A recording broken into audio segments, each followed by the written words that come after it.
Danantara Indonesia. Danantara Indonesia. Danantara Indonesia itu seperti apa, guys? Apakah ia adalah seperti uang dana untuk Indonesia? Ataupun kalau di Malaysia itu disebut sebagai 1MDB kalau saya nggak silap ya. Yang paling menarik dalam acara itu saya melihat bahwa Pak Prabowo mengundang Pak SBY, mengundang Pak Jokowi, dan Prabowo berdiri di tengah. Artinya apa? Kekuatan-kekuatan besar Indonesia sudah disatukan oleh Pak Prabowo. Artinya Pak Prabowo kan bilang, siapa yang nggak menjalankan program saya, silakan minggir, nggak perlu harus saya pinggirkan. Nah itu kita buktiin.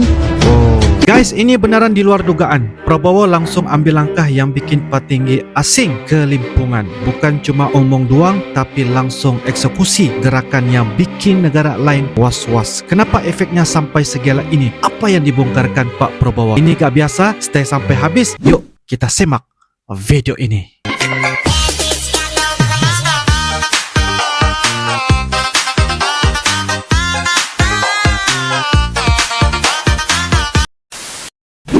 Pada hari ini, hari Senin tanggal 24 Februari 2025, Oke, baru-baru nih.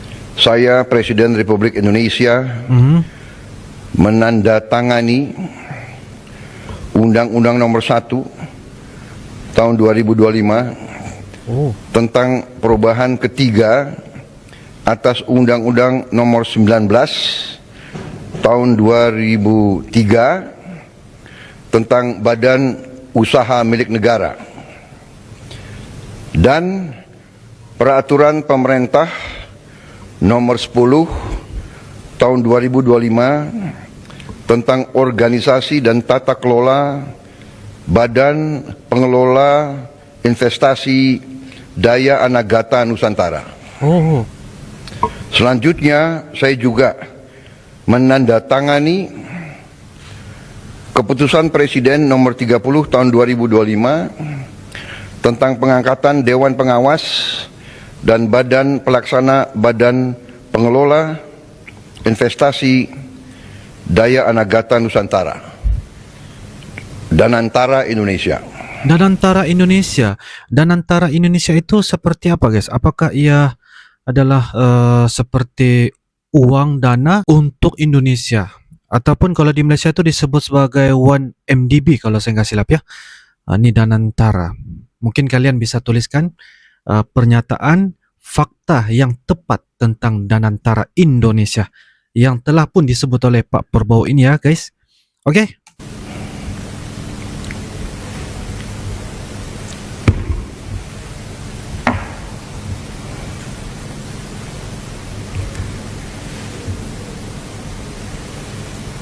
Bismillahirrahmanirrahim.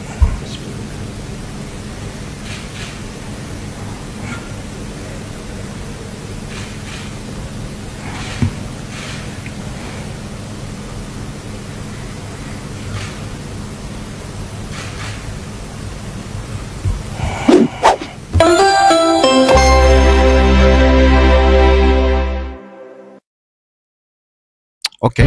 Saya ingin mengucapkan selamat menjalankan ibadah puasa Ramadan bagi semua umat Islam yang menjalankannya.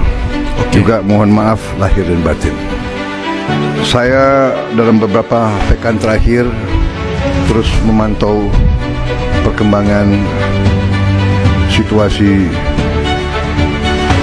produksi dan harga-harga pangan, dan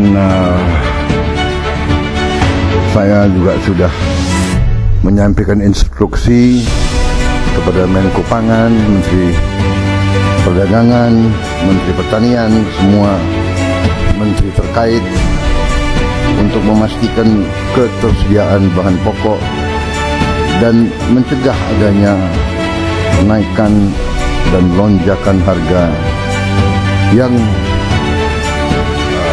spekulatif. Dan saya yakin dan percaya kita akan lakukan itu, dan sudah kita lakukan itu. Dan marilah kita jalankan bulan Ramadan ini dengan baik, dengan tenang dan khusyuk. Terima kasih. Wassalamualaikum warahmatullahi wabarakatuh. Waalaikumsalam warahmatullahi Tegaskan wabarakatuh. semua aparat pemerintah Indonesia, bersihkan dirimu masing-masing. Bersihkan dirimu masing-masing. Saya ulangi, Oke. rakyat menuntut pemerintah yang bersih. Oke. Menuntut. Saya dipilih oleh rakyat. Atas nama rakyat Indonesia, saya tegaskan semua aparat pemerintah Indonesia, bersihkan dirimu masing-masing.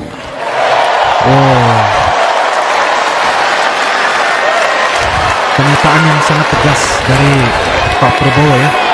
Presiden Prabowo per hari ini sudah mengesahkan apa itu yang namanya Danantara, Daya Agata Nusantara, yaitu sebuah badan yang mana nanti akan mengelola perusahaan-perusahaan BUMN besar seperti mungkin Bank Himbara, PLN, apa segala macam, itu dikelola ya dalam badan yang namanya Danantara ini.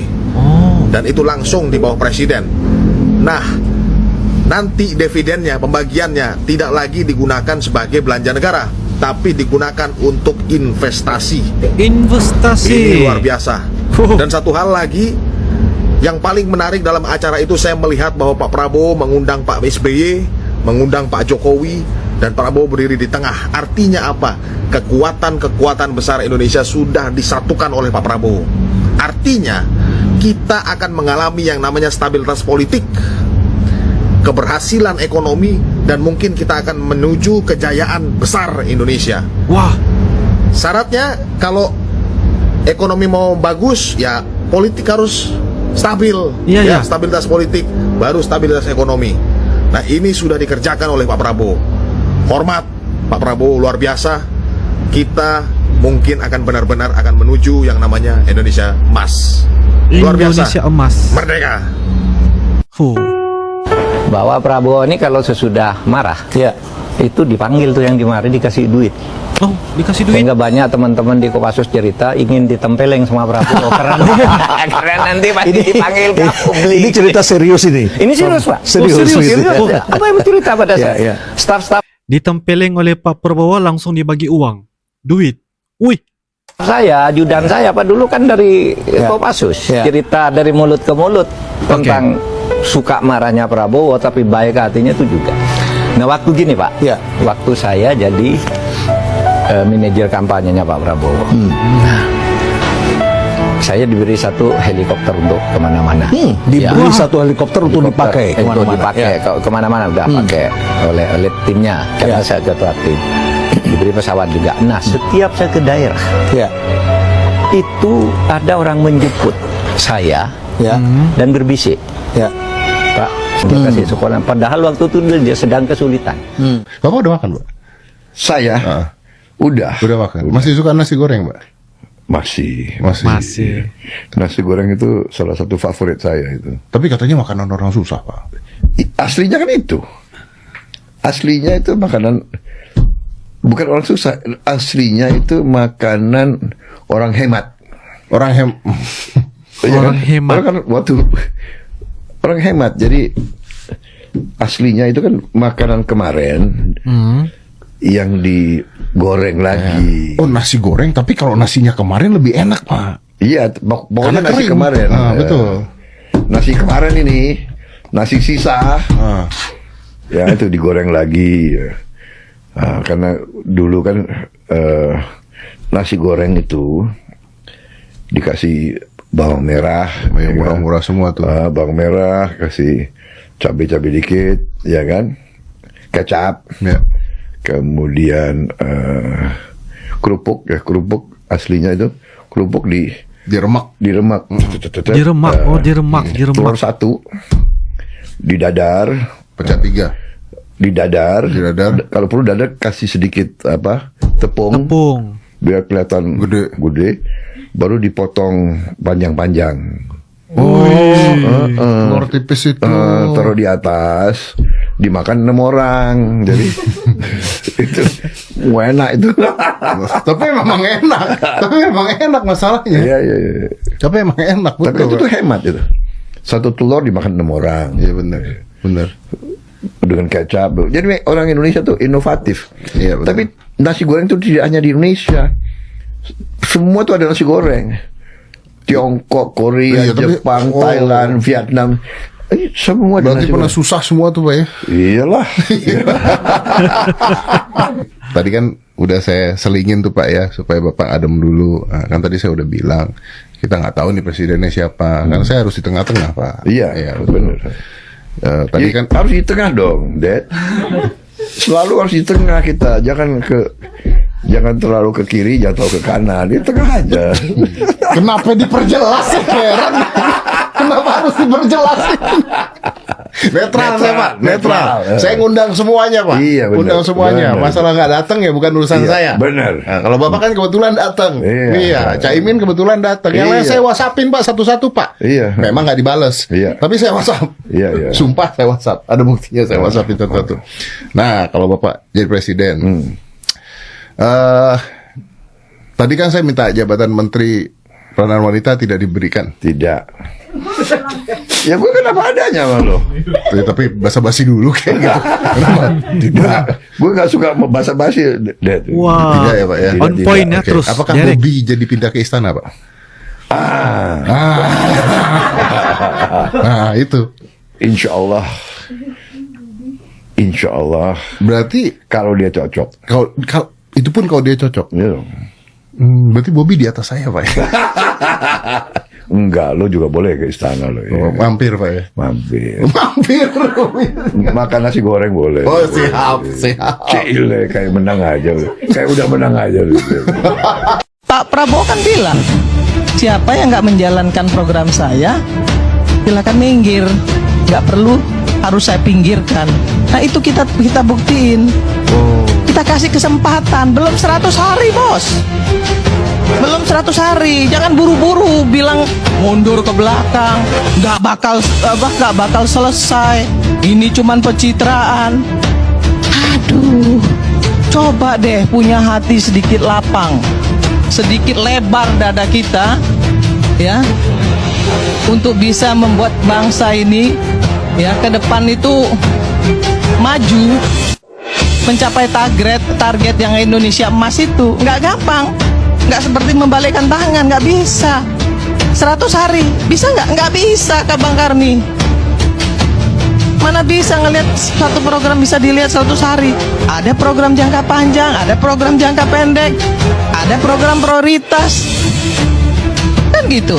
Apakah kemudian ketika satu program tidak diselesaikan oleh presiden, kemudian dengan seenak jidatnya kita bilang presiden itu pembohong? Enggak. Nggak bisa begitu. Ada yang multi years, nggak bisa. Kan yang harus diselesaikan yang prioritas-prioritas dulu. Apa itu yang jangka pendek, kemudian yang kedua, ketiga jangka panjang, baru yang kemudian program-program mercusuar seperti IKN. Itu kan nggak bisa 45 tahun. Itu sampai 20 tahun. Kazakhstan aja bikin mindahin Almaty ke Astana aja 25 tahun dengan APBN loh. Apalagi kita yang ribuan pulau, ribuan suku, ribuan manusia yang otaknya semuanya nggak sama. Pasti ada pro dan kontra, nggak ada masalah. Tapi tolong kasih kesempatan mereka untuk kerja dulu. Kasih Ya, kesempatan. jangan kemudian dibilang mundur ke belakang. Kayak lagu Syahrini aja, maju mundur, maju mundur.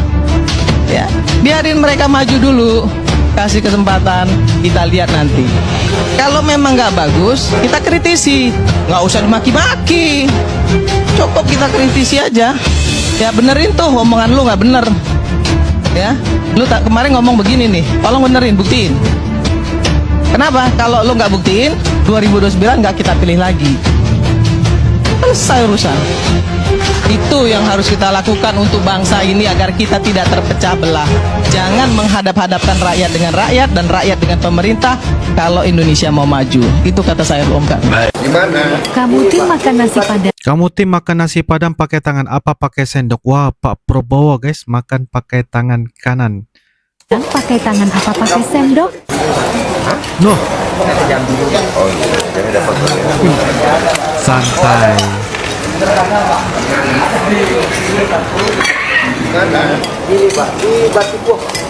Guys, Indonesia bukan budak kecil lagi. Dulu banyak negara yang anggap Indonesia cuma budak kecil di kancah dunia. Tapi sekarang Prabowo nggak kasih ampun. Setiap kebijakan asing yang merugikan langsung dilibas tanpa ragu. Ya, diplomasi Indonesia sekarang berubah total. Nggak ada lagi mental tunduk atau takut sama negara besar. Contohnya aja pas Prabowo langsung kasih peringatan tegas ke negara-negara yang mau coba main belakang sama Indonesia.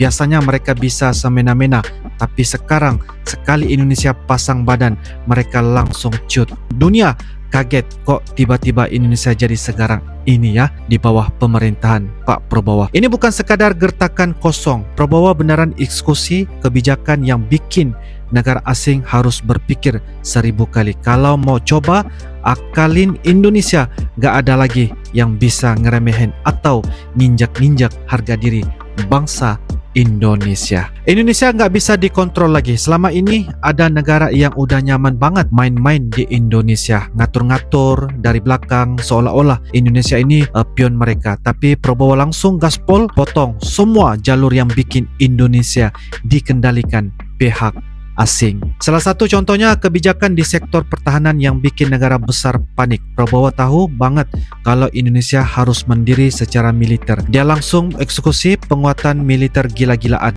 Dari upgrade alutsista, kerja sama strategis sampai memperkuat pertahanan laut, udara dan darat, semuanya dihajar habis-habisan. Hasilnya negara-negara yang selama ini santai ngontrol Indonesia sekarang mulai mundur perlahan. Mereka sadar Indonesia bukan mainan lagi. Ini era baru di mana Indonesia pegang kendali atas nasibnya sendiri. Ada yang ketakutan? Nah, ini yang bikin heboh. Beberapa petinggi asing yang dulu bolak-balik Indonesia mendadak mundur dan jaga jarak. Ada apa sebenarnya? Apakah mereka takut sesuatu bakal terbongkar? Ini yang menjadi satu misteri ya. Guys, ini bukan kebetulan. Sejak Prabowo mulai bersih-bersih dan memperketat kebijakan, beberapa pemain lama mulai menghilang dari radar. Banyak yang bilang ini karena mereka sadar gak bisa lagi bermain di Indonesia seperti dulu. Prabowo gak main-main guys. Dalam urusan ini dia tahu banget ada pihak yang diuntungkan dari lemahnya Indonesia. Sekarang gak ada ampun. Semuanya diberesin. Siapa yang gak panik kalau tiba-tiba zona nyamannya hilang sebenarnya. Indonesia udah berubah. Dunia harus siap terima kenyataan. Jadi guys, kalau dilihat dari semua ini, Prabowo beneran bikin dunia gegar.